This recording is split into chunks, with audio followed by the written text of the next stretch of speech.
Thank you, Sister Heaven. Isa pong pinagpalang gabi sa bawat isa. Amen. Lahat po ng blessed, magsabi po ng praise the Lord. Praise the Lord. Amen. Praise God. Nasa pag-aaral po tayo ng spirit-filled life, which is very important po sa ating mga buhay.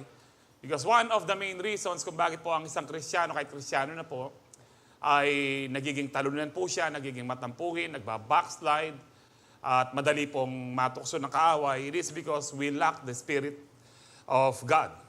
It's very important for us to be baptized, and after being baptized, to be filled again and again. Kaya po sabi po ni Paul, no, be filled with the Holy Spirit. Do not be drunk with wine, but be filled with the Holy Spirit. So, nung first Sunday po na pag-aralan po natin, na tayo po ay merong Spirit-filled life because we are empowered to obey God. It is impossible po sa isang tunay na Kristiyano na ikaw ay puspos ng banal na Espiritu and yet pasaway ka. Kapag ikaw po ay puspos ng banal na Espiritu, hindi pwedeng hindi ka obedient. Dahil napag-aralan po natin yan, ang obedience po ay galing din po sa Panginoon. Sa Ezekiel 36:26, I will put my spirit in you and I will empower you to obey me. I will change your heart of stone to a heart of flesh. Alam po natin, napag-aralan po natin yan. That means, even our obedience, hindi po natin may pagmalaki. Kapag pinagmamalaki na po natin ang ating obedience, yan po ay self-righteousness na. And that is evil in the eyes of God. Wala tayong pwedeng may pagmalaki sa Panginoon. Whether ito po ay ang ating pag-offer sa Kanya ng anything, galing din po sa Panginoon. Pag-serve po natin sa Kanya, ang kalakasan po natin, galing po sa Panginoon. Ang pagsunod po natin sa Kanya, galing po sa kapangyarihan ng banal na Espiritu. And last week po, napag-aralan po natin, we are empowered to walk in discernment, which is very important po. Discernment in the Bible, ibig sabihin po nito, you have the understanding, the wisdom, kung paano ka makasunod kay Lord. Kung naalala niyo po yung Hebrew word po na shama, it is to hear, listen, and obey. Yun po ang hiningi po ni Haring Solomon, give me a discerning heart. Na kapag humingi ka po ng discernment, ng wisdom sa Panginoon, sabi ng Panginoon kay Solomon, dahil hindi ka humingi ng fame, hindi ka humingi ng riches, or mamatay ang mga kaaway mong, sabi po ng Panginoon, ibibigay ko rin sa iyo honor, riches, and long life. Ito po nagagawa po ng paghumingi ka ng discernment o ng wisdom sa ating Panginoon. And tonight, this is also very important po sa isang tunay na mananampalataya. If we are spirit-filled po, that means we are empowered to walk in spiritual authority. Now, ito rin po ang isa sa mga dahilan na ang Kristiyano kung minsan po ay nanlulupaypay o kahit na konting problema lang para po na siyang talunan. Di takmo pong problema, magmanok-manukan eh. It is because marami po sa ating mga Kristiyano na they do not understand their identity in Christ. If you don't know your identity in Christ, yung position mo kay Kristo sa Diyos, you will never walk in spiritual authority. And I pray tonight na ang bawat isa po sa atin, na ma-embrace po natin to, ma-captivate po tayo ng word ng ating Panginoon, so that beginning tonight, mas mag-iiba po ang iyong buhay if you will walk in spiritual authority. Now, let me define first kung ano po ang authority. Authority, ang ibig sabihin po dito, the power to give orders or make decisions. Another is the power or right to direct or control someone or something. And yung pangatlo po, power and capacity to act granted by someone in a position of control. Ang mga synonyms po nito is power, control, sovereignty, rule, dominion, right, license, approval, permit. Sa Tagalog po, autoridad, kapamahalaan, kapangyarihan, karapatan. Ang Greek word po ng authority is exousia, meaning authority, sabi po dyan, power, the right to control or govern, dominion, ability, strength, and privilege. Now, bagamat po ang power is synonymous to authority, pero may ibig sabihin po ang power in the Bible. Ang power po sa Greek is dunamis, no? Diyan po nanggaling po yung word na dynamite. Talaga pong, ibig sabihin po niyan, kung ikaw ay merong power of the Holy Spirit, mamakbong ka dapat bilang Kristiyano. Sumasabog ka. Kaya nga po dyan po galing po yung dynamite, no? Dunamis. meaning power, ability, force, or strength. Yan po ang ibig sabihin po ng power, kaibahan po sa authority, bagamat sila po ay synonymous na salita. Pero in the Bible po, ito po ay talagang konektado po lagi ang power at saka po authority. Well, anyway, ang power po in the Bible is the inherent strength or the ability to achieve a desired goal. Ito po ay parang inborn po sa iyo. Nung na-born again ka, yung power bilang anak ng Diyos. Kaya po inherent siya, parang nandyan na po siya, ipinagkaloob na po ng Lord po yan sa bawat mananampalataya. Na ang sino mang tumanggap kay Kristo, maniwala sa kanyang pangalan, sabi po ng John 1:12, has given the right to become what? Children of God. So kung tayo po ay naging anak ng Diyos na born again, tayo born from above, born of God, born again, inherent po itong power nito. That means, inborn po siya nung na-born again ka, binigay po. While authority is centered on the right to use power. Yan po ang pagkakaiba po niya. Kung meron kang power, wala ka namang authority, parang ganito po yan. Ang baril po ay power. Pero hindi ko may baril ka, meron ka ng right, meron ka ng permission, or meron kang authority. Ang pulis po, meron po siyang power and authority. Meron po siyang power, meron po siyang baril. Ang mga hold-upper, mga kriminal, meron po silang power, meron silang baril, pero wala silang authority. Pero tayong mga anak ng Diyos, meron na po tayong power and meron tayong authority. Lahat po tayo ay may power, pero ang tanong, are you using your authority? Are you using your power? Ito po dapat ang malaman po natin na para patuloy po tayong magtagumpay sa ating buhay Kristiyano at hindi tayo matalo ng kaaway, ng depression, ng anumang klase ng kalungkutan, anxiety, or worry, or even fear.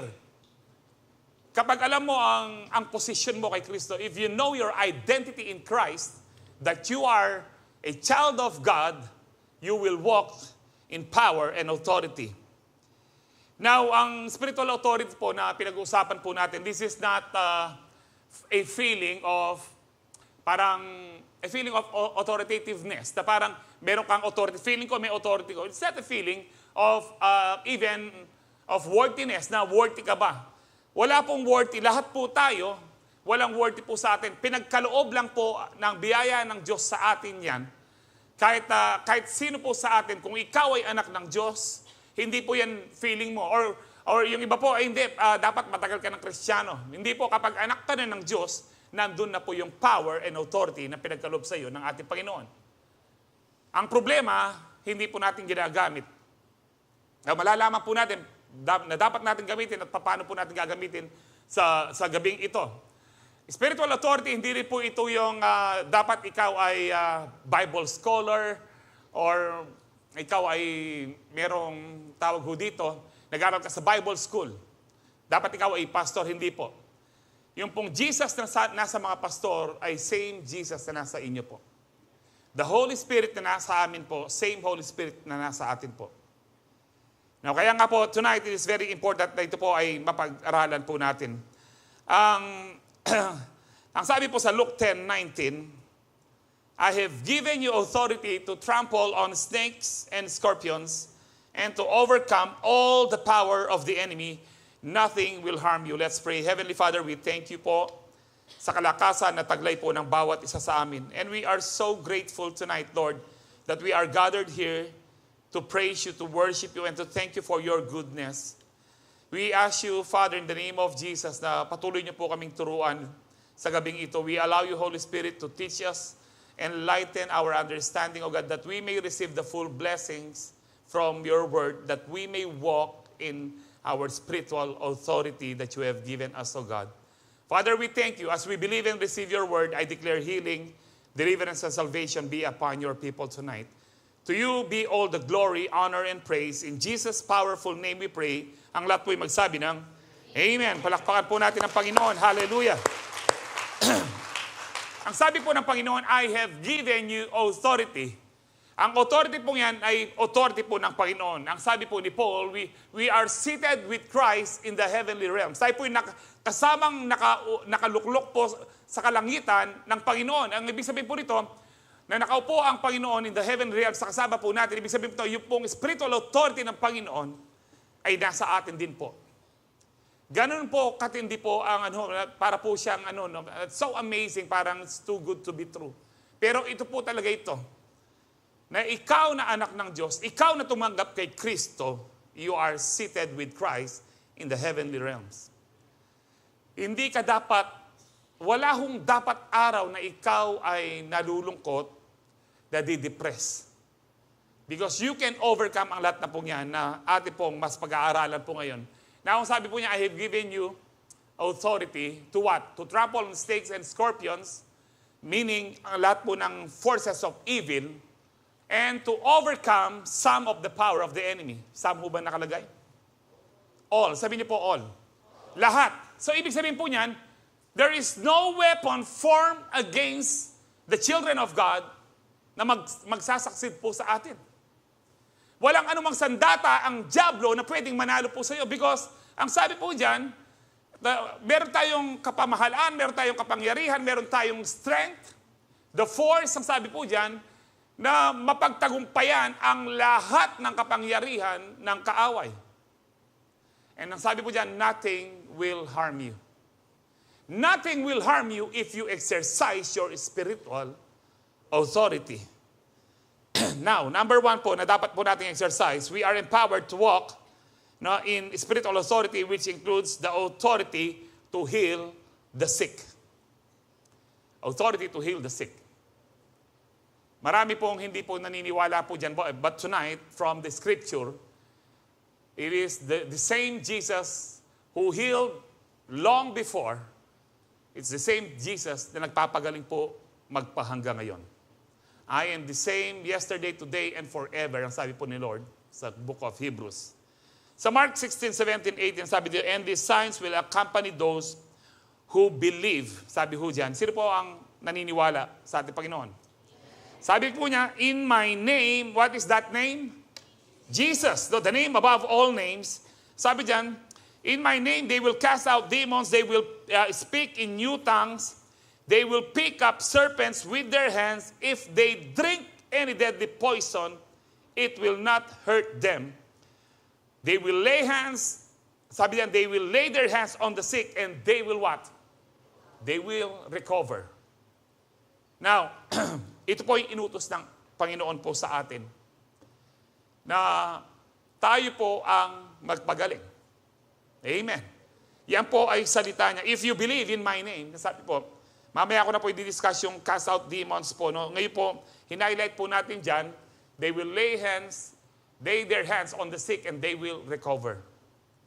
It is our responsibility na tayo po ay mag-pray sa may mga karamdaman. Marami po sa atin nagdududa lamang po.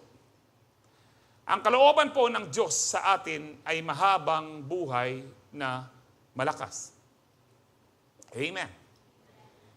Hindi po totoong, alam niyo po, it is a lie to believe na kapag meron pong namatay na premature death or bata-bata, for example, 20s, 30s, 40s, because in the Bible, ang sabi po ni David, na ang life po ng tao is 70. If you have the strength, 80. Kung meron ka pang mabiyaya pa po ang Lord, umabot po ng 90, 100. May mga ganyan pa rin ho. Now, sino po ang pumapatay? Sa John 10:10, sino po ang pumapatay? The thief. Now, ang thief po dito, isa sa mga pangalan ni Satan is thief, magnanakaw. The thief comes to what? Steal, kill, and destroy. Ang sabi ng Panginoon, dumating ako, I have come, ang sabi po niya dyan, that they may have life, you may have life and have it more abundantly or have it to the full. So, bakit po namamatay po ng maaga ang mga tao, lalo na po kung minsan Kristiyano? It is because we are being deceived. Kaya sabi ko po sa mga pastors, no, na kapag nag-pray tayo ng may mga karamdaman at bata-bata pa, namatay siya, huwag nating sabihin na namatay siya dahil tapos na ang misyon niya. Anong mission ang tinapos po niya? Kasi in the Bible, ang sabi ng Panginoon, I will satisfy you with long life. Kung hindi po ito tutuparin ng Panginoon, kung lalabagin po ng Panginoon itong I will satisfy you with long life, hindi po magiging, wala pong integrity ang word ng Lord. Pero hindi po sinungaling ang Diyos na katulad ng tao. Kung bakit po namamatay tayo ng maaga, it is because of our declaration. Remember, Proverbs 18:21, death and life is in the power of tongue. And you will reap the consequences kung ano man po sasabihin mo, either, whether death or life. Numbers 14:28, I will do the very thing I heard you say, ang sabi ng Panginoon. Pati sinabi mo kay pati, na ako yata na, uy, dito, pilang mong Aldo, magkape na kami. Mag-request ng funeral din kaya kang kay, kamag-anak. It is very important yung power po ng ating mga, yung lumalabas sa ating mga dila because it is very powerful. Death and life is in the power of tongue. Amen. Pastor, paano po kung hindi siya gumaling, pinag-pray ko, wag mo nang problemahin yung kapatid.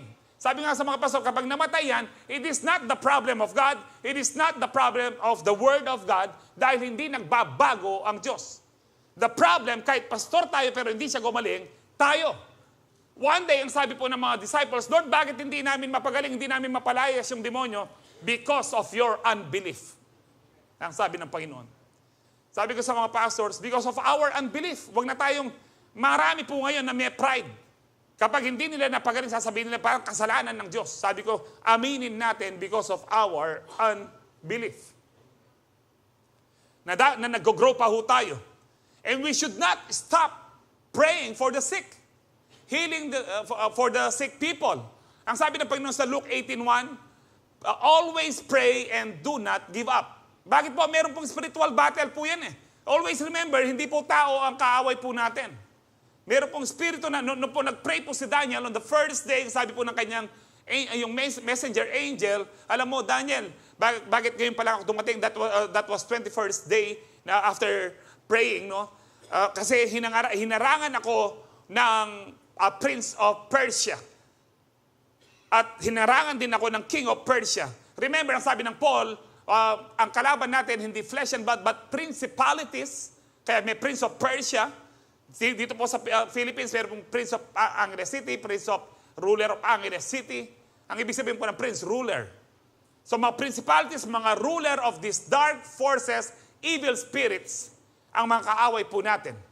Si Daniel na po mismo ito, napakatindig propeta, pero naharang pa yung niya. Ang sabi po, on the first day na nanalangin ka, Daniel, alam mo, kanya tumugon na ang Lord. Kaya lang, ang mga demonyong itong na mga principality, Prince of Persia and King of Persia, inalangan ako. And thank the Lord, pinadala niya si Angel Michael para magtagumpay ako at may padala ko sa iyo yung answered prayer mo. Now, isipin niyo po yung mga prayers po natin. Kung meron po mga nilalang na ayaw kang mabless, hindi po ang Lord. Mga demonyo po. And that's why sabi ng Panginoon, always pray and never give up. Ano pong ilustrasyon ng Lord doon? Kinuwento niya yung babaeng widow sa Luke chapter 8, hindi ho ba? Na paano yung babaeng widow na araw-araw humihingi siya ng hustisya sa mabuting judge? No. Sa masamang judge. Kasi gusto niya na makuha niya yung kanyang answered prayer. Ang sabi ng Panginoon, kung yung, sabi nung judge, dahil ginagambala ako ng babaeng ito, ibibigay ko na ang nais niya. Listen to that wicked judge, ang sabi ng Panginoon. Kung yun, kanya, dahil sa kakulitan ng babaeng ito, ipinagkaloob niya, how much more? Hindi po ibig sabihin na dapat natin kulitin ang Panginoon, no? Hindi po.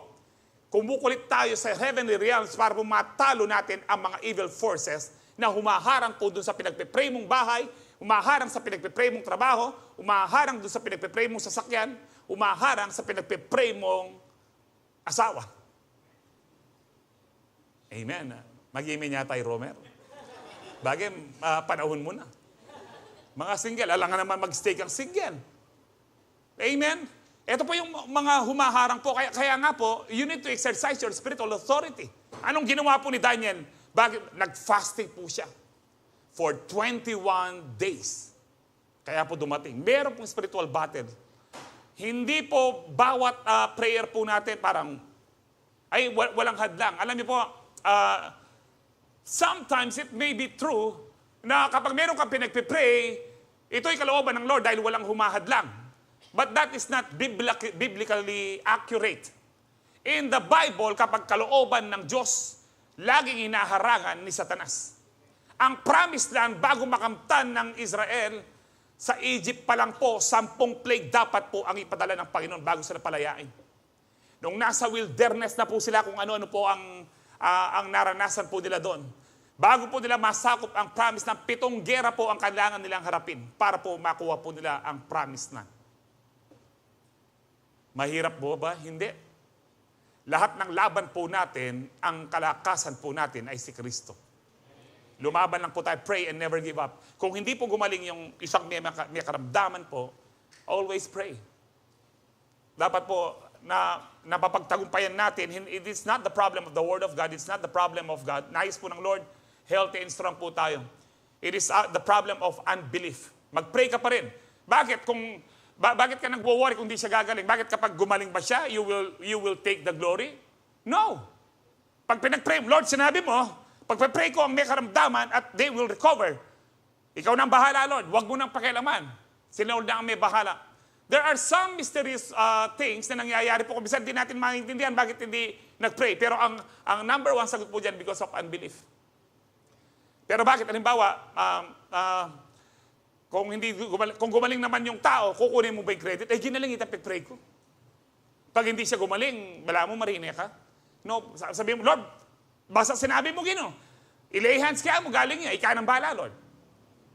Ang problema lang po natin, or ang tawag po dito, ang dapat lamang po natin gawin ay sumunod sa Panginoon. Hindi po talaga tayong nagpapagaling. Instrumento po tayo na kagalingan ng Panginoon. And we have that power. Alam niyo po, years ago, dito po sa Lourdes Northwest, kasama ko si Pastor Is at saka Pastor Francis, habang nagkukwentuhan kami dyan sa gate, meron pong dumating, Pastor, yung pong lolo namin, mamamatay na. Mamamatay na po yung ingkong Pwede pong pag-pray. Siguro about 90 years old na po yung matanda. Dumating po kami, talagang mukha po siyang bangka, nasa folding bed lang po siya. At meron na pong umiiyak. Alam niyo po, inaanok po nga, Jesus, sabi ko po, pag ganun ko po yung kamay ko sa ibabaw po nung matanda, bigla ng sikmaling gamat ko. O si Mapi, ako may pagulis. Nung alimay, alatata mo. Sabi ko, lahat po, nagulat nga, pati mga pamilya po niya. Ay, kinabiyayin ko, kinabiyaya kanya. Tapos po, habang hawak po niya yung kamay ko, baloy po, ito na, tatakot po kanito. Alam mo po, pag takot ka, huwag mo nang i-declare, hindi naman alam ng kaaway. Sabi, Lord, tatala niya po yung gabat ko. Sabi ko sa kanya, naririnig niyo po ba ako? Daramdaman niyo ko po. Pinatanggap ko po siya sa Lord. Binigyan po siya ng kalakasan for a while. Pag-pray kaya po. Tinanggap po niya ang Lord. Pag-alis po namin, meteya. At least po, ito po yung ito. Kasi po, na siya, halos 90 na po siya. Anong panggawanan, nung ako rin, bisa na ako muli, nung makanta na rin.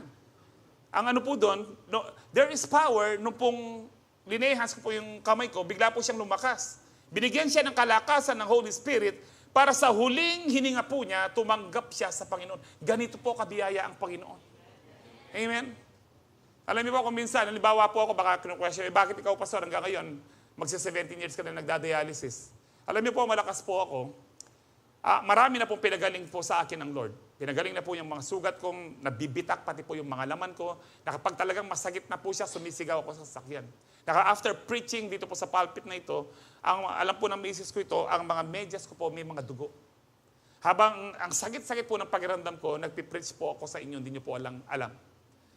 No, that was I think mga 17 years, mga 15 years ago. And pinagaling na rin po ako ng Panginoon sa heart enlargement na sabi po ng doktor sa akin, anytime mabubuwal ka.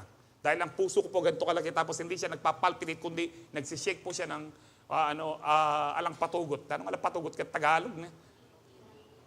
Yun na yun. Atin dyan yun na ito.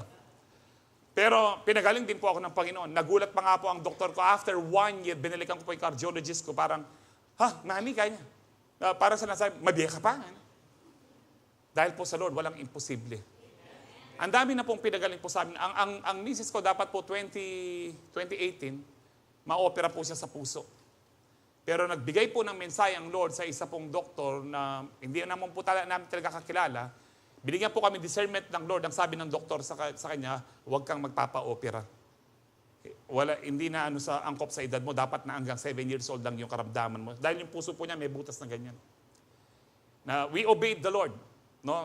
Actually, sabi ng diablo, pag namatay ang misis mo, sisihin ka ng pamilya mo, ng mga pamilya niya. Pero binigyan po ako ng discernment ng Lord. Sabi ko, Joe, hindi aksidente yan. Magdesisyon tamo, nakapa-opera. Actually po, naka-ready na po, may schedule na po siya. 2 months before po, no, na-schedule na siya sa heart center. At naka-ready na rin po yung mga down payment po. No, abot po ng, I think yung down payment po, 300 or 400,000. Kasi po pwedeng umabot po siya ng kulang-kulang 1 million po yung operation po niya. Pero 2023 na po, hanggang ngayon malakas po siya. Sa Lord po, walang imposible. Now, kung nagpe-pray po kayo hanggang ngayon hindi po dumarating, it is because yung unbelief. And number 2 po, it is because merong mas magandang plano ang Diyos. Ano ang plano ng Diyos? Ang sabi po niya sa James chapter 1, verse 2, consider it pure joy, my brethren, when you face what?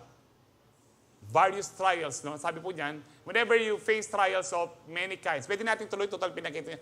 Verse 3. Sabi po niyan sa verse 3,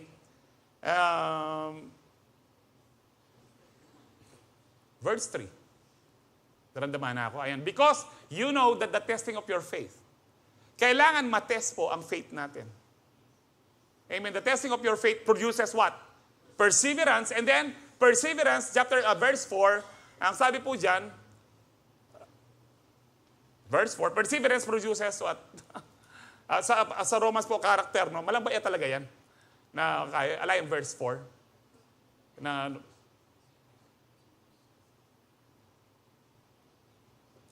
What happened? Anyway po, alam na po natin, yung perseverance po must finish its work. So that you may be complete, lacking nothing.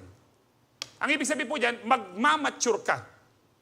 Amen? Magmamature ka at hindi na, ayan po, let perseverance finish its work so that you may be mature and complete, not lacking anything. That means po, kapag nag-pray ka, kung minsan natanggalin ng Lord ang isang bagay, o isang problema, o isang karamdaman sa'yo, hindi agad tumutugon ng Lord. Dahil pinipino niya ho tayo, linilinis niya tayo. Because growing in faith is more important than your answered prayers. Growing in faith, growing in character, it is more important than your answered prayers. Amen. Nanan may ginaling kabing kagad, pero balasubas na ka man. Gumaling ka nga kagad, nawala kagad ang problema mo, pero namatay ka rin dahil hindi ka nagbago, napunta ka rin ng impyerno. Mas mahalaga sa Diyos ang pananampalataya mo na tumibay ka kaysa sa answered prayers. Hindi po nag-aalala ang Lord doon. Mas nanaisin po niya yung pwede na ibalik yung PowerPoint? Ano po nangyari sa... Hindi. Magtuloy-tuloy ko mo. Okay. So, always remember that growing into faith is more important than answered prayers. Amen. Kung ano man po yung pinagpe-pray nyo, keep on praying. Si Abraham po, more than 25 years po siyang naghintay. He never wavered sa kanyang faith. He grew stronger in faith. Hindi po siya nagduda. Ay, kalambat na. Ako po, I could say na mas matibay po ang aking pananampalataya ngayon than years before. Hindi po ako nagdududa sa Panginoon that one day lalabas po ako ng dialysis. Dahil yun po ang kalooban ng Lord. Yun po, kaya nga po, mali pong pag-pray mo, Lord, kung kalooban mo, pagalingin mo ako. O kaya kung minsan, Lord, bakit binigyan mo ako ng karamdaman? Hindi tayo binibigyan ng karamdaman ng Panginoon. Ang nagbibigay ng karamdaman ng diablo at saka ikaw. Ba't sangkanan ming ginunamatas ka presyon na nakangkatako sising? Laklak kang laklak. Bakit sa sangkanan ming ginuna diabetic ka? Ren chocolate sa salikot mo la. Lalo na itong Cadbury la, ano na pala rin, Toblerone, ang pong Chocobot. Chocobot nga mo nakapangkatako. Tapos sisihin mo ang Lord. Alam niyo po nung nag-dialysis ako, dahil alam ko kasalanan ko, hindi ko po sinisi ang Lord. Nag-sorry ako, Lord, sorry po, Panginoon, na pabayaan ko po ang aking health. Dahil sa pagtatrabaho ko po, alis po ako ng maaga, walang almusal. Pagdating sa office, noodles. Lucky me, malas miya pala. Kung may panahon po at ating pera, mag-drive-thru ka rin fast food. Alam niyo po yung mga fast food na yan, mga junk food din po yan. Fast food, fast yung buhay mo din. Iba pa rin po yung nagluto ka sa bahay. Amen? Kaya nga po, this is very important po na maunawaan po natin. It is wrong to say, Lord, pati po yung sasabihin mo, Lord, yung anak ko, huwag mo nang bigyan ng karamdaman, bigay mo na lang po sa akin. That is wrong. That is an insult to God. Ang plano ng Panginoon, Jeremiah 29:11, for I know the plans I have for you, plans to prosper you, not to harm you. You are associating evil to God na hindi po kagagawan ng Diyos. Una, kagagawan mo, pinayagan mo ang dyablo. Pinayagan mo ang dyablo, nakapagsalita ka ng hindi maganda, you are living in immorality, you are living in compromises. Meron pong foothold or stronghold ang kaaway sa iyo, nakakagawa po siya. That's why we need to check ang ating pong buhay. Ang sabi po ng Lord sa kanyang mga disciples sa Luke 10:9, ala pa. Sa Luke 10:9, sabi po diyan, heal the sick. Yung mga sinasabi ng Lord, ikaw, kaya nga po, it is wrong to say, Lord, pagalingin mo siya. Hindi po. O tutusan mo yung ginuin, utos na kataning ginuin, nakikita magpagaling kang sa may karamdaman. Nakuha niyo po, parang sabi ng nanay mo, o anak, maghugas ka na ng pinggan. Sige ma, umpisahan mo na ka mo. That is wrong, hindi ho ba? Inutusan tayo, heal the sick. No, inutusan po tayo. So alam niyo po, if you doubt na hindi po desire ng Lord na tayo po ay healthy and strong, you will not pray for the sick. Yun lamang po naniniwala na ang Diyos nais niya sa mga tao, nais niya sa mga anak niya na healthy and strong, sila lang ang nagpe-pray. Dahil wala silang duda. But I pray tonight na tayo po ay ma-deliver po sa maling kaisipan na yan. Mabuti po ang Diyos. Huwag nyo rin pong i-declare na pagtanda nyo, naka-diaper na lang po kayo. Na pagtanda nyo, kayo po ay wheelchair. Alam niyo po, sa mga kasama ko po nagdadialysis, marami po naka-wheelchair. Kung minsan ilang buwan pa lang po sila. Manong po na nanghihina po yung paa ko po, nararamdaman ko po yan. Kaya nga po, ang deklarasyon ko ay kapilan na ako ko mag-wheelchair. Pero pag naka-confine ka na sa hospital, wheelchair ka nila, kahit sabihan ko, ay maglakad na ako, ay hindi po, bawal, pagagalitan po kami. Pero yung naka-wheelchair ka, punta ka ng church, punta ka ng mall, punta ka ng labas, naka-wheelchair, hindi po kalooban po ng Lord dyan. And one day po, yung pong mga darating po ditong naka-wheelchair, lalabas po sila, natatapon na nila kanilang wheelchair. Because magpahanggang ngayon, ang Diyos po ay nagpapagaling. Magpahanggang ngayon. Amen. So ayan po, if you doubt that the Lord desires us to be healthy and strong, you won't use your authority to fight sickness. You need to believe to fight sickness. And ito po, para po mabagong kaisipan natin, napag-aralan po natin ito last July, no, to be saved is also to be healed. Sa Ephesians 2:8-9, for it is by grace you have been saved. Ang sabi po dyan, through faith, and this is not from yourselves, it is the gift of God. Gift po ng Panginoon ang salvation. Not by works para walang magmalaki. Did you know, gift po ng Lord ang healing. Kapag ikaw ay saved, ang word na save po sa Greek, ito po siya is sozo. Ang ibig sabihin po, to save, that is deliver or protect, literally or figuratively. Ang ibig sabihin po niyan is heal. So to be saved is also to be healed. Heal, preserve, save, self, do well, be made whole. Na ikaw ay healthy and strong. Hindi po sinabi ng Lord, linigtas na kita, bahala ka na sa buhay mo kung magkasakit ka. Ano? Yung iba sinasabi natin, hindi kalooban kasi ng Lord na ako'y magkasakit. Hindi po kalooban ng Lord na tayo'y magkasakit. Maaring inalaw ng Lord. Inalaw po ng Lord na ako ay magdialysis dahil matigas ang ulo ko. At tinuturuan niya po ako. Pero hindi po ito galing sa Kanya. Kasalanan ko po ito. Marami po sa nangyayari sa ating mga buhay, it is because of our wrongdoings. It is because of our wrong decisions. Hindi po ang Diyos. Mabuti po ang plano ng Diyos. God is good all the time. Kaya sinabi pa po natin, grabe talaga. Mabuti po ang Panginoon. You need to believe po ito na hindi po sinabi ng Lord na save ka na, wag ka nang, kahit hindi nakita pagalingin. No, kasama po yan. Dapat po paniwalaan po natin, kasama po natin yan kapag niligtas ka ng Lord, gusto po niya, magaling ka rin ho. Kaya kung iniisip mo kapatid na kalooban ng Diyos na may makaramdaman yung ibang tao, halimbawa sa'yo, kalooban ng Diyos na may karamdaman ako, bakit ka pumupunta ng doktor para gumaling? Nilalabag mo yung kalooban ng Diyos. Dapat wag kang pumunta ng doktor kung yan ang kalooban ng Diyos. Di ba? Bakit tayo pumupunta ng doktor? Kasi alam natin hindi maganda ang may karamdaman. In other words, masama ang may karamdaman. Amen. Kasi po kung ito pa yung kalooban pala ng Lord sa akin, huwag na akong mag-dialysis kasi kinokontra ko.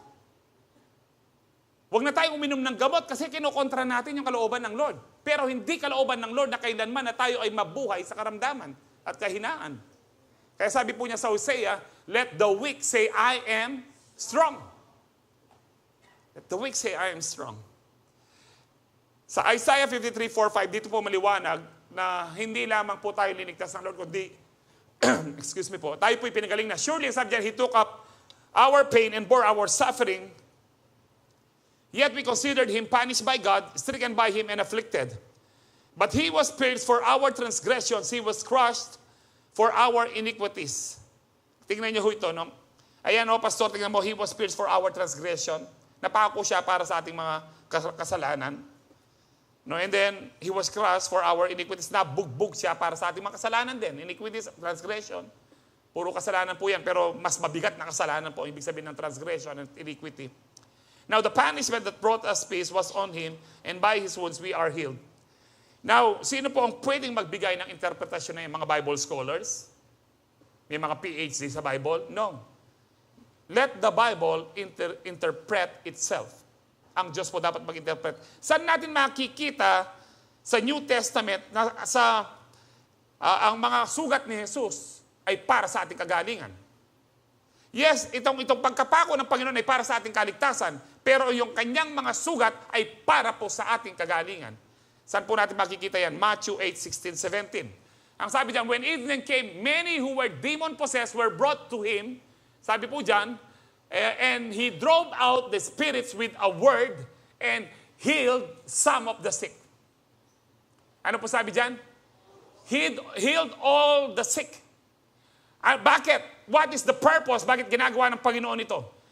This was to fulfill what was spoken through the prophet Isaiah. Yung kanina, Isaiah 53:4-5. He took up our infirmities, yung binasa na po natin kanya, and bore our diseases. Maliwanag ho ba ito?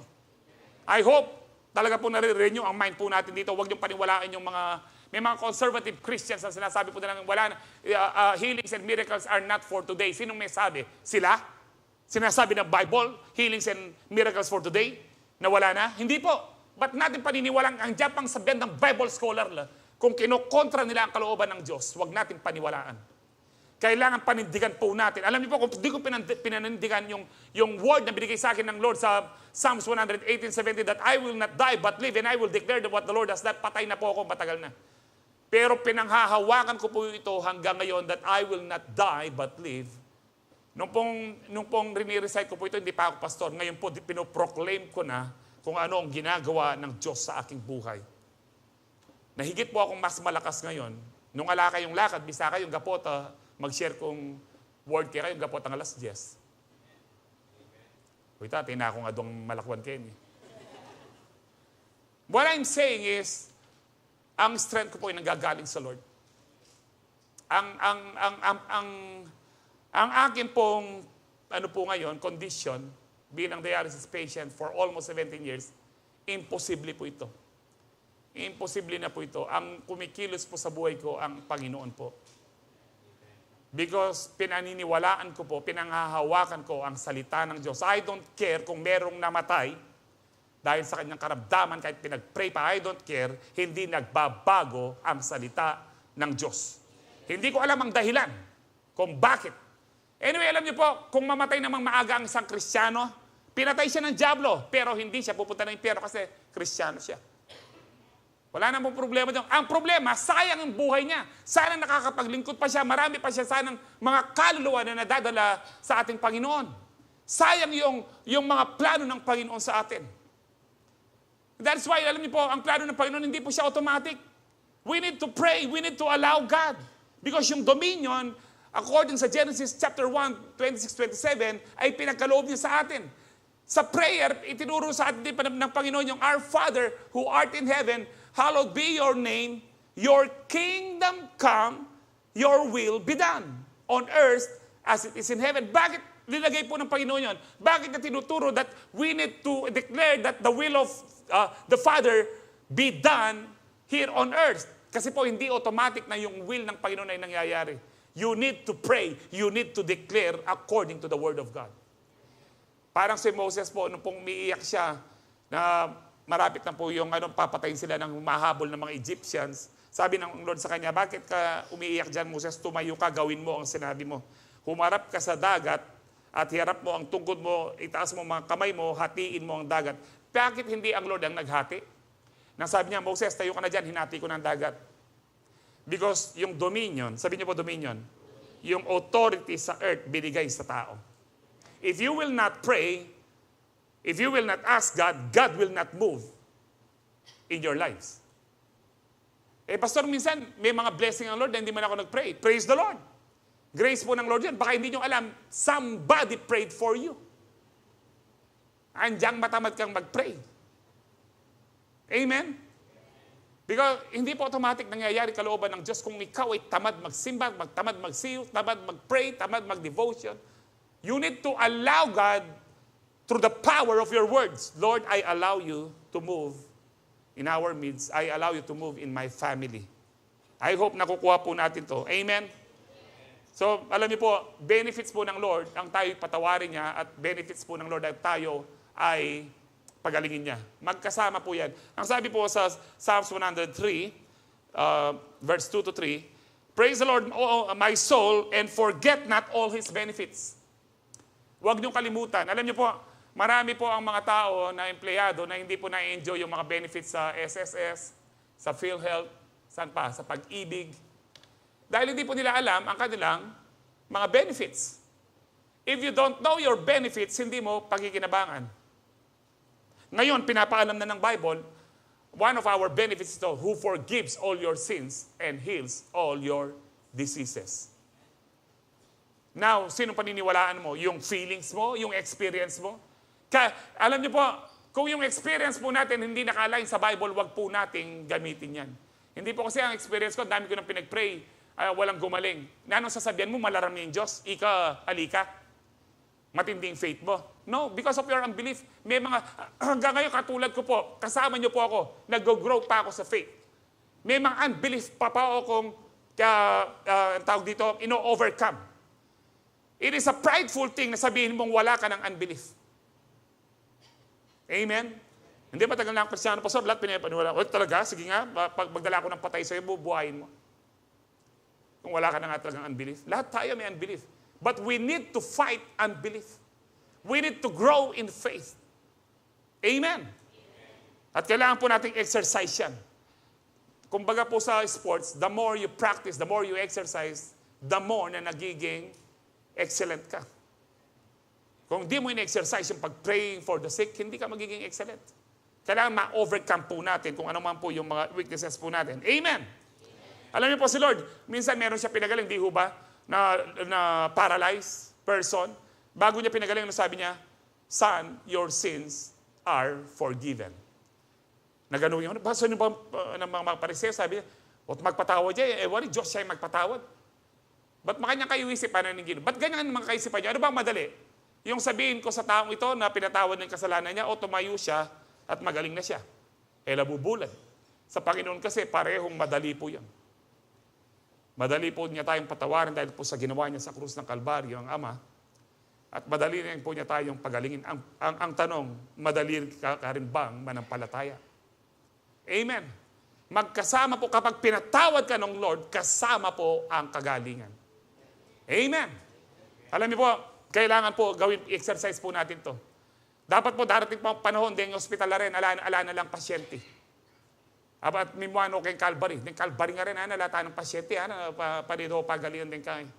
Hindi po pa magandang that is the book of Acts. During the book of Acts, wala na pong may makaramdaman po sa kanila. Ang may makaramdaman, yung hindi mananampalataya, ang lahat ng mananampalataya, sila, malusog. Malakas po sila. Amen po ba?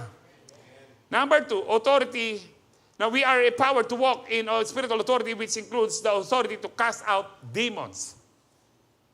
Balikan po natin ang binasa natin kanina sa Mark 16, 17, 18. And these signs will accompany those who believe in my name, they will cast out demons. Inutusan din po tayo ng Panginoon na magpalayas ng demonyo. Alam niyo po,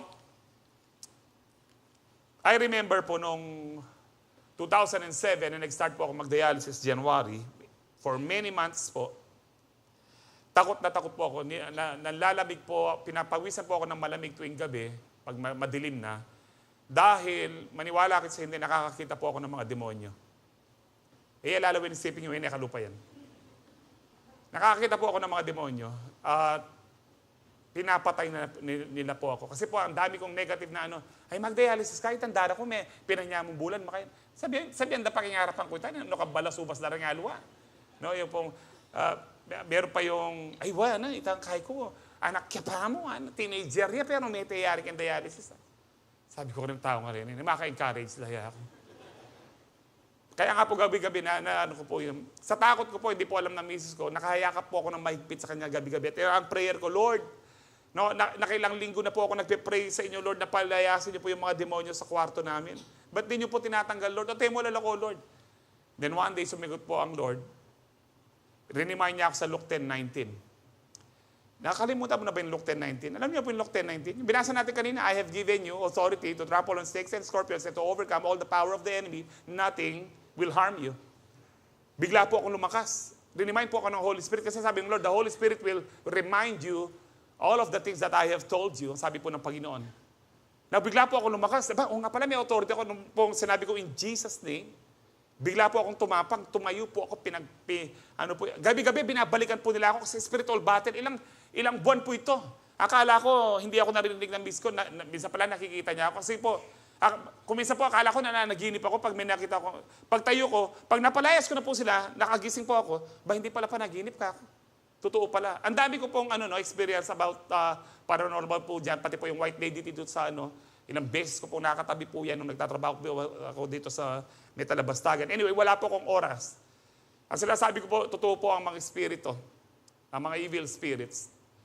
Pero mas totoo po yung spiritual authority po natin. At naging matapang po ako dahil nalaman ko po yung aking authority. Sabi nga po ng Lord sa akin, bakit mo ako inutusan? Nakakita ka na ba ng PO1? Inutusan niyo yung general. Na general, habulin niyo po yung magnanakaw. Inutusan ko po sa Lord, Lord, palayasin mo po yung mga demonyo. Sabi ng Lord, ikaw ang magpalayas ng demonyo. You have that authority. May mga umingi po sa akin ng counsel nung gagawin sa nila sa asawa nila na ang daming bisyo. Sabi ko, gabi-gabi pag-pray po nila. Mga anak ko po, kahit anak pastor po yan, pasaway po sila nung una, pero gabi-gabi po pinagpe-pray ko po sila. At nakakakita rin po ako ng mga demonyong hawak-hawak sila sa paanan po nila. Nung minsan po, meron ako nakitang demonyo, ang forma po niya, parang forma po ng, hindi ko po sasabihin, mga formang Koreano, gano'n. No?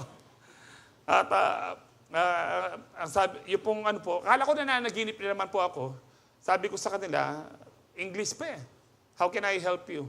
Sabi nila, no, mga demonyo kayo, umalis kayo. Nung umalis po, hindi pala ako nananaginip ka ako. At umisa naman po, yung mga pipinsan, yung mga anak ko, nakahiga silang ganyan. Nakakita po ako, bawat isa sa kanila, merong nakayakap na tsakadal. Galit na galit po sana. Baluya po itsura yung tsakadal. Ayok po lalawin makanyan. Makanyan. Pinagre-rebuke ko po yung mga, yung isa po ayaw umalis. Tinalakat ko sa kalangkesanan, mekoy. Kinabukasan po, sumisigaw yung mga anak ko, pati yung pinsan po nila, dahil sa iPad, naglalaro pala sila ng bigla daw lumitaw si tsakadal. Tingnan niyo po yun. Coincidence? No, meron pong spirit. At akala ko nananaginip po ako. Totoo ho pala. So, ang dami po. Because of the power of the name of Jesus, napalayas ko po lahat po ng yan. Yan po, Ngayon po, minsan magmamanifest sila, nasa gate. Sabi ko, may mga tumatawang batas dun sa gate namin. May anak ka rin bengin na. Nung tinignan ko po, 2:30 na ng Galingaldo. Demonyo ko pala. Ikayo mo pala. Matutod na ako. No, hanggang doon lang sa harap ng gate, pwedeng, kasi po pag nagpe-pray ako gabi-gabi, Lord, salamat po, protektado ang bahay po namin, 4 na sulok ng iyong banal na dugo. You need to declare that, and you need to believe. If you believe, you will declare.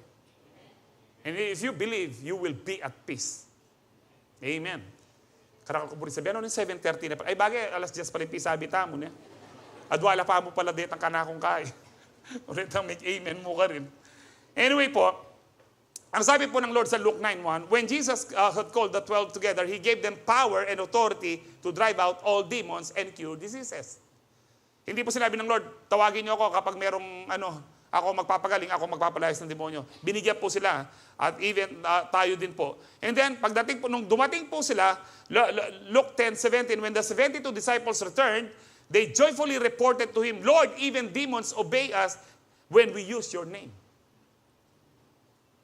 Kung ito pong mga disciple pong ito, wala pa man silang 2 years na nakakakilala kay Jesus, pero nakapagpalayas po sila ng demonyo. So it doesn't matter. Kung kailan ka lang, kung ka-born again mo lang, pwede mo nang palayasin yung mga demonyo sa ano. Yung kinukwento ko kanina po sa inyo, yung po may mga asawa, sabi ko gabi-gabi pag-pray nyo yung asawa nyo. Palayasin nyo po yung mga demonyo ka na umaalipin ng bisyo sa asawa ko, lumayas ka, yung mupakasikan na ako. Kasi po may gising na, dinong demonyo, wala na, mete na yan. No, alam niyo po, ang testimony, yung pong isa na sinabihan pong ng ganon, 2 days lang, sabi po ng asawa niya, Diyo, wala mo yung nakabisang manigarilyo, nakabisang sindihan. Na-born again po yan. Hindi, tuwang-tuwa pong nag-text po sa akin yung asawa niya na, Pastor, totoo po yung the power of declaration. I'm not saying 2 days lang po. Kung umabot po ng, never stop praying.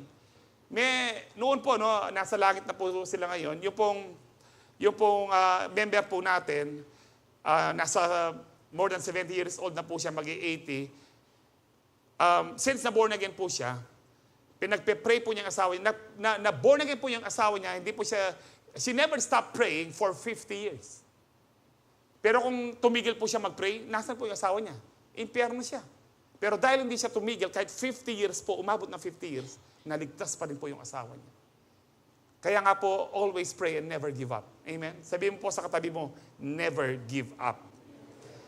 Amen. Ang sabi po ng Lord sa Matthew 16:19, and I will give you the keys of the kingdom. Meron pong mga susi na binigay po sa atin ng Lord. Sabi diyan, the kingdom of heaven, whatever you forbid or whatever you bind, ano man ang ipagbawal nyo dito sa lupa, sabi niya, will be forbidden in heaven, ipagbabawal sa langit. Ano man, ang sabi niya, whatever you permit on earth will be permitted in heaven. This is a very powerful authority declaration na binigay po sa atin ng Panginoon. Ano man ang ipagbawal mo, ang susi po dyan, nasa bibig po natin. Sabi po ng Panginoon, ano man ang pagbawal mo, halimbawa sa pamilya, Lord, pinagbabawal ko po ang anumang sumpa na meron ang aming mga ninuno na dumaloy sa aking pamilya. Na sa pangalan ni Jesus, sa dugo ng aming Panginoon Jesus, pinuputol ko ang bawat sumpa. Alam mo, kapag nasa Panginoon ka na, huwag niyong sabihin, lahi namin kasi may sakit sa puso, lahi namin yung may sakit na sa ganito, ganyan. Hindi po, kapag na kay Jesus ka na, i-declare mo sa dugo ng ating Panginoon, putol na ang lahat ng sumpa na yan. Amen. Ano pa? Kung yung pamilya nyo, mayroong lahing babaero, para sa lahi po namin, putulin nyo rin. Yung sumpa. Kailangan po maputol po ang sumpa. Dahil bago na po tayo kay Kristo. Huwag nyo pong tanggapin yung mga tawag ho dito. Yung mga, kasi lahi po, hindi po. If any man is in Christ, he is a new creation. The old has gone and the new has come. Amen. Kaya sabi po dyan, anuman ang inyong ipagbawal. Ngayon, ano man ang payagan mo? Lord, pinapayagan po ang lahat ng blessing mo na dapat noon pa tinatanggap na po namin. Na kayong mga demonyo, binabawal ko kayo, huwag niyong harangin ang aking mga blessing. Kailangan po makipag-battle kayo spiritually. You fight for your blessings. You fight. Amen. Fight a good fight of faith. Huwag po tayong matakot dahil binigyan po tayo ng kalakasan ng Lord. Ang susi po dyan is submission. Sabi po sa James 4:7, submit yourselves then to God, resist the devil, and he will flee from you. Without being submitted to God, there is no spiritual authority. Amen.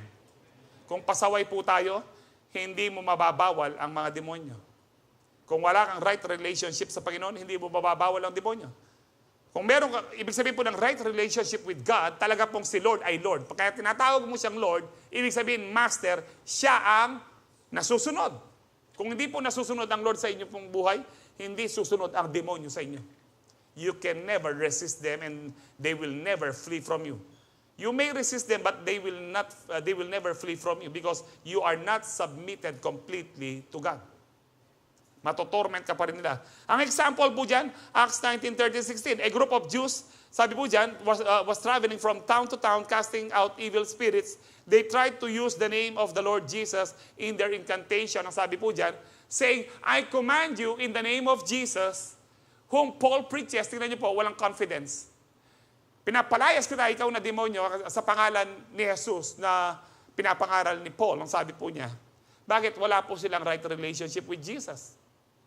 Ang sabi po dyan, to come out, ito po yung mga 7 sons of Sceva, a leading priest, mga priest po sila, were doing this, verse 15. Ang sabi niya, but one time or one day, when they tried it, ibig sabihin ilang araw na po nilang pinapalayas, hindi lumalayas, may pasawa yung demonyo. Sabi niya, the evil spirit replied, I know Jesus and I know Paul, but who are you? Nakakatakot po ito kapag nagpalayas ka ng demonyo. Sasabi niya, kilala ko si Jesus. Kilala kaya rin Pastor Manny, Ninoy ka. Ano po ginawa ng demonyo ng demon possessed? Then the man with the evil spirit leaped on them, linundagan po sila, overpowered them and attacked them with such violence that they fled from the house naked and battered. Bugbog sarado po, nakahubad pa sila. Punit-punit ang damit. I remember po nung bago-bago po akong pastor, prayer works po dito pa po sa taas po noon. Tatapos po ng alas 7. Pagbaba ko po dyan, merong sumalubong sa akin, Pastor po kayo, kasi bata po ako nakikita. Opo kako, ay, pwede nyo hubang palayasin yung demonyo doon sa may barangay po namin. No ka rin po ako, sa Lapungan. Ala po waring pastor ka rin, ako mo ka ganyan. Atin po, pong pari, tingyan na po, ilabisa, meko na lang. Kasi po, pinapatay daw sila, hinahabol sila para patayin. So, ang sabi ko po sa mga pastor dyan, saka yung mga elders, magpapalayas ako ng demonyo, kako. Sino ang gustong sumama sa akin, sumakay ng sasakyan? Pagsakay ko sa sasakyan, sana po, Lord, natin ko kayabi ako. Kayabi nila ka man, Lord. Pero munta ako pa mo rin. Pero sumama po sina Pastor Francis, di pa sila sa Pastor June, Pastor East, no? Nandun po yung mga ilang pong mga, mga prayer intercessors. Sister Yoli, I think nandun po sila. Now, alam niyo po yung demonyo, isa po sa mga kasama po namin, ang sabi po niya, kay Nika, ika na, kaya beda ka, sabi po niya. Umiyak po yun kasi may compromise pala siya. Ginawa niya muna yan, nag-pray siya sa sulok. Nabugbog din po yun, nasipa siya, nabalabag po siya. Pero kami, pati po ako, ika, lalo na sabi niya po sa akin, makokake. Nanong mako, sabi ko. Alam po, ano po ang amazing po dito, kapangpangan po yung demonyo. Pero to make the long story short, doong napalayas po namin yung demonyo, after several hours na talaga po nagbabattle po kami, kasi ating makiabi pong kaida, pidaladala niya pa itang suntunin yung makanyan. Anong pastor, leleyin niya, dala ka lang ng demonyo. Nagulat po yung Talaga pong makanya kasi kan lubi Pastor Jun, sabi niya, leleyin niya, nanong rebultong lalagay yun, niya, pindara ka lang ng demonyo kaya nga na kayo niya. Alam niyo po, nung pong lumaya po yung bata, 7 demonyo pala ang nasa kanya, sabi niya. Ang sabi po daw ng mga demonyo sa kanya, patayin lahat ng kasama niya, ka-boardmate niya. Nagbo-board po. At nung pong kinausap pala namin, kinakamusta ko siya. Kamusta na ka? Ganyan. Po, kanya. Kamusta na ka? Sabi ko, ay, ano po, Tagalog. Tagalog, kako. Bakit? Kako, taga Baguio po ako, 1 buwan pa lang po ako dito, hindi po ako nakakita. Yung pala mga demonyo, sila kapangpangan, kako. Marunong po sila ng kapangpangan. But alam niyo po, ang gusto ko pong puntahin dito, isa sa mga kasama namin, kilala ng demonyo. Ika, baluda ka, kakampida ka, sabi niya. Kasi siping kakako, sabi po niya. Nakakatakot po yan pag may Kailangan po, we need to submit to God. Ano po yung ibig sabihin ng submission na kahit tumatagal po tayo? Submission to God is also submission to authorities. Sa bahay po, nasabi ko ito kagabi, ang meron pong final say or final authority, yung sino? Ang tatay, ang ama ng tahanan. Ala na mag-aiming ka rin babae ka niyan. Ito po ang design ng Panginoon. Ang ama ng tahanan. Kapag ang babae hindi nagpapasakop sa ama ng tahanan, wala kang spiritual authority. May hadlang sa mga blessing. Wala na mga amen. Lord, ala na mag-amen, tuloy kayo pa. Pero, huwag kayong mag-alala kayong mga babae. Tayo pong mga lalaki, may responsibility. Anong dapat gawin natin sa ating mga asawang babae? Mahalin natin sila, kagaya ng pagmamahal ni Kristo sa church. Paano ba minahal ng Panginoon ang church? Binigay niya kanyang buhay. Hindi niya pinagsungitan. Pengulisakan. Mga asawang lalaki, huwag niyong sisigawan ang inyong mga asawang babae. Huwag niyong pagsusungitan. Mahalin daw sila. Otherwise, wala kang spiritual authority. Wala kang blessing. Dapat mag-asawang babae, mag-asawang lalaki, nagkakasundo kayo. Nasa ano po yan? No, karinig sila nabi ng 1 Peter chapter 3. Ang sabi niya, husbands, no, ayan, yung sa verse 1, pwede ko muna pakita yung verse 1. Kasi sa verse 1, kayong mga asawang babae, magpasakop kayo sa inyong asawang lalaki, na sabi po dyan, in the same way, sabi niya, wives, in the same way, submit yourselves to your own husband, so that if any of them do not believe the word, they may be won over without words, but by the behavior of their wives. In other words, kayong asawang babae, no, kung makatak ka, milwal ko pa kaya ang mabiya ka rin babae ka. Tigil, patugutan nyo yung pagiging makatak. Makaturete talaga kayong lalaki yan. Ang sabi po ni Solomon, mas mabuti pang tumira sa bubong ng bahay kesa makasama mo yung asawang makatak. Mas mabuti pang tumira sa disyerto kesa makasama mo yung asawa mong makatak. Sipin nyo po ito. Sabi po ni Peter, pakita nyo sa inyong mabuting gawa. Amen? Tapos sa verse 7, sige, lalaktaban na natin. Sabi sa verse 7, husbands in the same way, be considerate. Ang sabi po dyan, ibig sabihin, mahalin mo as you live with your wives and treat them with respect as the weaker partner. May respeto. Huwag niyong sinisigaw ay yung pagbusitan. As the weaker partner and as heirs with you of the gracious gift of life, so that nothing will hinder your prayers. Dapat magkasundo ang mag-asawa kung nagpe-pray kayo ng bahay. Bakit di pa dumarating? Kasi hindi kayo nagpapasakop kayo. Hindi kayo magkasundo, in other words. Kailangan magkasundo po kayo. Sa trabaho po, walang promotion kung yung boss mo hindi ka nagpapasakop. Sabi din sa Peter, magpasakop kayo sa mga boss nyo kahit sila ay masungit.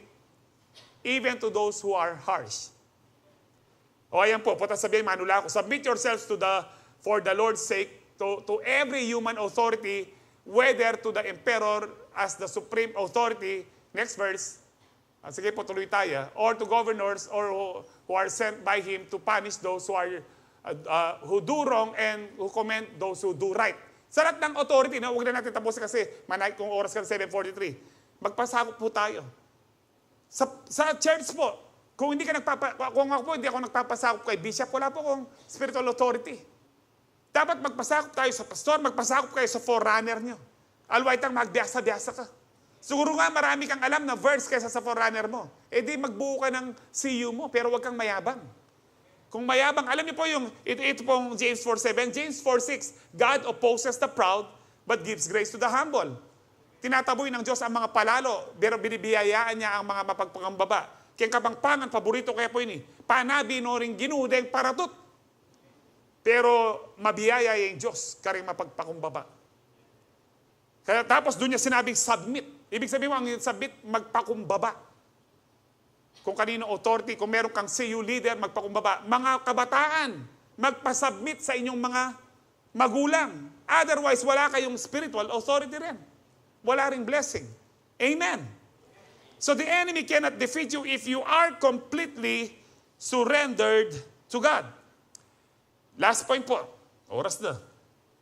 Sandali po, excuse po. May laking kuwasang. We are empowered to walk in spiritual authority, which includes the authority to overcome the world. Ang sabi po, ng Bible, si Satanas po ang nagkokontrol ng sistema ng mundong ito. Do you believe that? Saan po yan natin makikita sa Bible? Sa 1 John 5:19, we know that we are children of God and that the world around us is under the control of the evil one. Saan pa po? 2 Corinthians 4:4, Satan, who is the God of this world, has blinded the minds of those who don't believe. Kaya po pala hindi sila naniniwala. Satan, the God of this world. Kaya po hindi basta balita, ano po yan, totoo. Hindi basta science, totoo. Sino po may control sa mundong ito, sistema ng mundong ito? Sino po?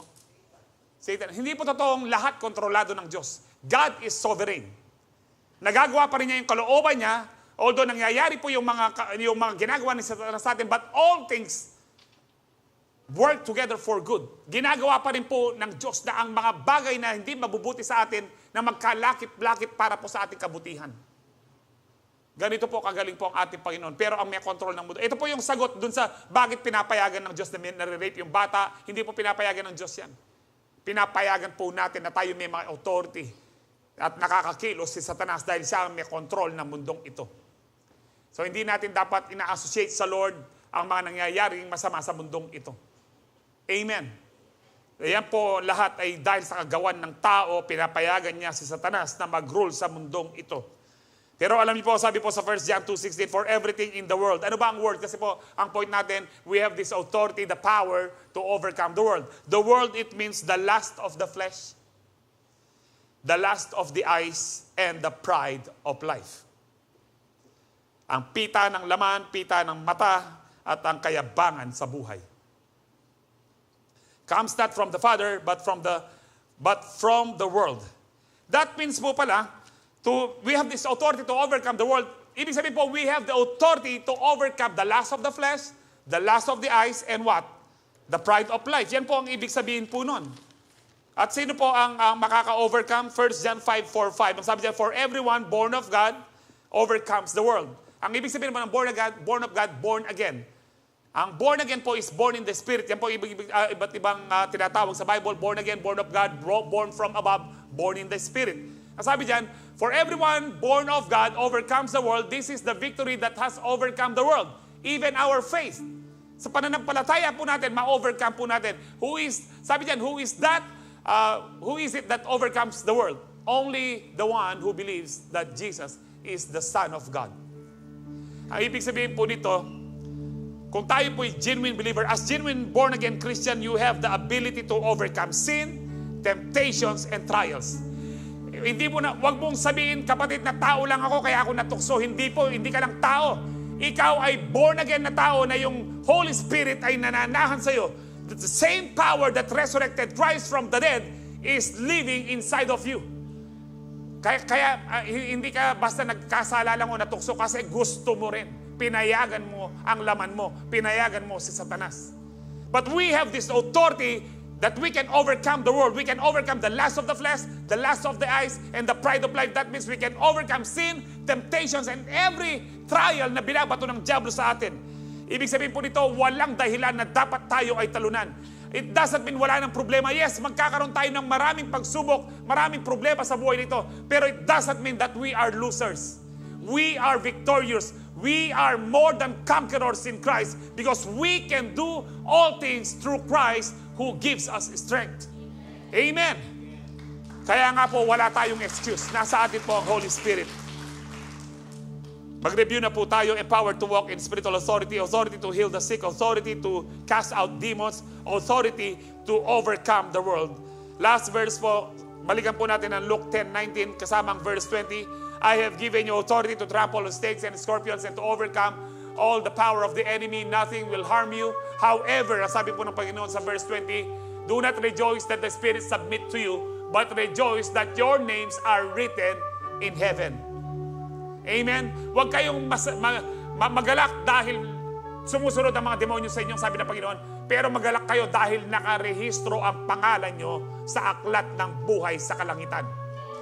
Ang ibig sabihin po, spiritual authority is a proof that you have been chosen for salvation. Now, exercise spiritual authority and experience God's victory in your life. Amen? Gusto nyo po maranasan na lagi kayong, lalo nyo po pag nilulugbok ka ng kalungkutan, alam niyo po, during the first year, nadidepress po ako. Pero pag nadidepress po ako, rinireview ko na po, hindi. I have the joy of the Lord. The joy of the Lord is my strength. Pag nawawala po yung kapayapaan ko, nagpe-pray lang ako, and the peace of God that passeth all understanding is guarding my heart and my mind in Christ Jesus. Rebuke nyo po, pati yung takot, pag lumalabas na po, pumapasok yung takot, yung worry, I rebuke you, yung spirit of fear, spirit of anxiety. Use your spiritual authority if you want to experience victory in your life. Amen! Palakpakan tayo po yung Ginoo. Talakatamungan po. Hallelujah.